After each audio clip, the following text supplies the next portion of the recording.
નમસ્કાર મિત્રો બનાસ ડેરીમાં મામલો મેદાને શું અડધો અડધ બેઠક પર ચૂંટણી થવા જઈ રહી છે? અડધો અડધ બેઠક પર બળવો થશે? શું ભારતીય જનતા પાર્ટી શંકરભાઈ ચૌધરીનું પાણી મપાશે? ખાસ કરી શંકરભાઈ ચૌધરીએ સુરત સુધી કેમ લંબાવવું પડ્યું? અમિત શાહે કેમ બોલાવ્યા? શું વાત કરવામાં આવી? આ ચૂંટણી સરળ નહીં રહે, છબી 100% ખરડાશે. આ તમામ બાબતે વાત કરીશું આજના વિડીયોમાં. વાત એ છે કે 22 સપ્ટેમ્બર હતી. જેને પણ ફોર્મ ભરવા હોય તે ફોર્મ ભરી દો, જેને પણ દાવેદારી કરવી હોય તે દાવેદારી કરી દો, પછી કહેતા નહીં કે રહી ગયા. શંકરભાઈ ચૌધરી પોતે બિનહરીફ થયા છે અને પરબતભાઈ પટેલ પણ પોતે બિનહરીફ થયા છે.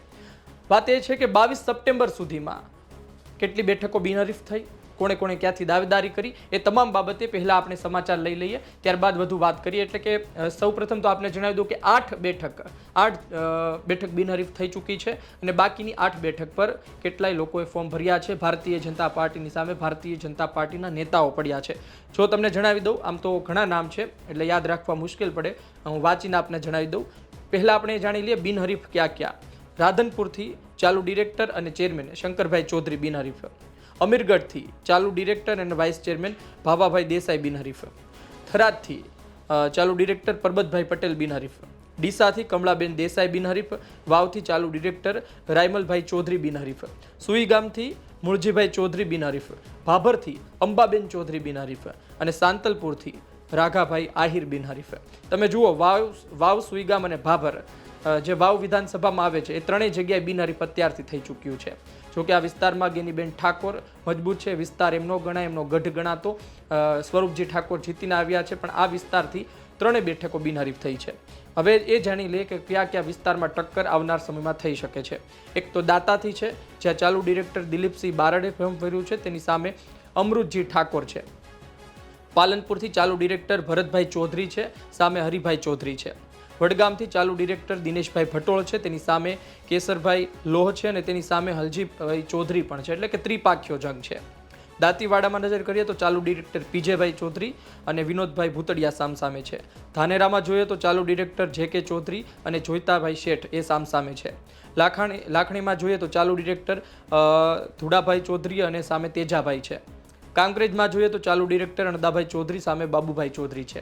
દિયોદરમાં જોઈએ તો ચાલુ ડિરેક્ટર ઈશ્વરભાઈ તેજાભાઈ અને સામે રમીલાબેન ચૌધરી છે. એટલે ટૂંકમાં વાત કરું તો 8 બેઠક બિનહરીફ થઈ ચૂકી છે. 8 બેઠક પર સામસામે જંગ જોવા મળી રહ્યો છે.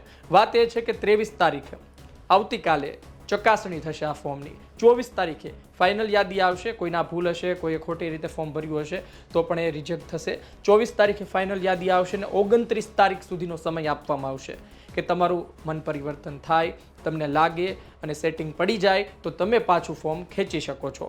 29 સપ્ટેમ્બરે ફોર્મ ખેંચવાની છેલ્લી તારીખ છે અને ત્યારબાદ 30 સપ્ટેમ્બરે આપણને ખબર પડશે કે ખરા અર્થમાં કેટલા મેદાને છે. અને ત્યારબાદ 10 તારીખે 10 ઓક્ટોબરે મતદાન થશે અને 11 તારીખે પરિણામ આવશે, મતગણતરી હશે. વાત એ છે કે શંકરભાઈ ચૌધરી તેની ટીમ અડધો અડધ બેઠકને બિનહરીફ કરવામાં સફળ રહી છે. હવે બાકી રહી 8 અને 8માંથી પણ મને લાગે છે કે મતદાન આવતા કેટલી બેઠકો તે બિનહરીફ કરી નાખશે. વાત એ છે કે ગઈ વખતેની ચૂંટણી કરતાં આ વખતેની ચૂંટણીમાં થોડું ટફ રહેશે, કારણ કે આમ તો શંકરભાઈ ચૌધરી ફરી ચેરમેન બની જશે તેવું લાગી રહ્યું છે, પરંતુ જેટલી બિનહરીફ થવી જોઈએ તેટલી બિનહરીફ નહીં થાય તેવું લાગી રહ્યું છે. અને એક વાત 100%ની છે કે જો આમાંથી 8માંથી 5 બેઠકો પણ બિનહરીફ નહીં થઈને અહીંયા ચૂંટણી થઈ તો શંકરભાઈ ચૌધરી તેની ટીમ સામે સવાલો 100% થશે. આમ તો શંકરભાઈ ચૌધરીનું ત્યાં એક ચક્રી શાસન રહ્યું છે. આ ત્રીજી વખત તેઓ ચૂંટણી લડી રહ્યા છે. પહેલી વખત ચૂંટણી થઈ હતી, બીજામાં બિનહરીફ અને આ ત્રીજી વખત. પરંતુ ધીરે ધીરે તેની સામે ઉકળતો ચરુ સામે આવી રહ્યો છે, વિરોધના વંટોળ વધી રહ્યા છે, તે પ્રકારે દર્શાવે છે. હજુ ભારતીય જનતા પાર્ટી મેન્ડેટ આપશે અને આ મેન્ડેટ આપે છે, આમ છતાં પણ અન્ય કયા લોકો ઉમેદવારી ચાલુ રાખે છે, લડે છે, ત્યારબાદ ખબર પડશે કે બળવો કેટલા કરે છે. જો 8 બેઠકમાં આ પ્રકારની પરિસ્થિતિ રહી તો 100% કહી શકાશે કે ભારતીય જનતા પાર્ટીએ બનાસ ડેરીમાં મોટું કાચું કાપ્યું અને આ બનાસ ડેરી બનાસકાંઠામાં તેની આજુબાજુના વિસ્તારોમાં ભારતીય જનતા પાર્ટીને 27માં નુકસાન કરી શકે છે. અમિત શાહ શંકરભાઈ ચૌધરીને બોલાવે છે. સુરત ખાતે CR પાટીલના બંગલે વાતચીત થાય છે. અન્ય ધારાસભ્ય, મંત્રી પણ હાજર હતા. પરંતુ અતિ મહત્વની બાબત છે કે રાજકોટમાં રાજકોટ ડિસ્ટ્રિક્ટ કોઓપરેટિવ બેંક અને બીજી નાની નાની સંસ્થાઓની સાધારણ સભા હતી અને બીજી તરફ અમિત શાહે બેંકના રાજકારણને લઈને પણ અપડેટ લીધા છે. શું ચાલી રહ્યું છે ડેરીમાં. બીજી વાત એ છે કે ચૂંટણીને લઈ જે તખતો ઘડવામાં આવ્યો છે તે જ પ્રકારે ચાલી રહ્યું છે કે બીજી દિશામાં જઈ રહ્યું છે. પરબતભાઈ પટેલે પણ વાત કરી હતી કે મોટાભાગની બેઠકો બિનહરીફ થશે, પરંતુ હજુ સમય બાકી છે. જોઈએ કે 8 તો કરી છે, 8માંથી કેટલી કરે. વાત એ છે કે હું તમને જે વાત કરી રહ્યો છું, જે નવા છે જેમને ખબર નથી, કે ટોટલ હું 16 બેઠકોની વાત કરી રહ્યો છું, એટલે કે 16 ડિરેક્ટરની વાત કરી રહ્યો છું. આ 16 ડિરેક્ટર ચૂંટાઈને આવે પછી અન્ય સરકારી હોય, બેંકના હોય, એમ કુલ મળીને એ તમામ ડિરેક્ટરો ચેરમેનને પસંદ કરતા હોય છે. જો આ તમામ ડિરેક્ટરોમાં ભારતીય જનતા પાર્ટીના મેન્ડેટવાળા ડિરેક્ટર આવે તો પછી એ કહે એને ચેરમેન બનાવવામાં આવે, એટલે કે શંકરભાઈ ચૌધરી ફરીથી ચેરમેન બને. પરંતુ જો ઉલટું થયું તો પછી પાણી માથેથી જઈ શકે છે, મુશ્કેલી વધી શકે છે. અત્યારની પરિસ્થિતિ એ છે કે ભારતીય જનતા પાર્ટી મજબૂત જોવા મળી રહી છે. શંકરભાઈ ચૌધરી ફરી ચેરમેન બને તેવું જોવા મળી રહ્યું છે. પરંતુ વાત એ છે કે તમે કેટલી બેઠકો બિનહરીફ કરી શકશો. વાત એ છે કે તમે કેટલી બેઠકો પર ચૂંટણી થવાનું ટાળી શકશો. સીધી વાત તો એ છે કે ચૂંટણી થવી જોઈએ અને ત્યારબાદ ડિરેક્ટર આગળ વધવા જોઈએ. પરંતુ મેન્ડેટ પદ્ધતિ અલગ દિશામાં જઈ રહી છે અને આ મેન્ડેટ પદ્ધતિના કારણે ભારતીય જનતા પાર્ટીના કેટલાય નેતાઓ મજબૂત હોય છે, લડવું હોય છે, આમ છતાં પણ સામા પવને ચાલતા ખૂબ ડરે છે. અંતિમ ઘડીએ ફોર્મ પણ પાછા ખેંચી લે છે. જોઈએ આવનાર સમયમાં શું થાય છે.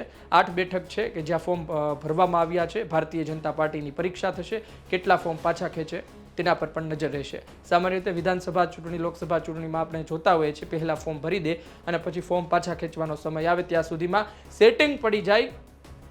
કોઈને લાલચથી, કોઈને ડરાવીને, કોઈને ધમકાવીને, કોઈને બ્લેકમેલ કરીને ફોર્મ ખેંચાવી લેવામાં આવે અને ત્યારબાદ ભારતીય જનતા પાર્ટી અલગ અલગ સત્તાધારી પક્ષના નેતાઓ ખેલ પાડતા હોય છે. જોઈએ બનાસ ડેરીની ચૂંટણીમાં આવનાર સમયમાં શું થાય છે.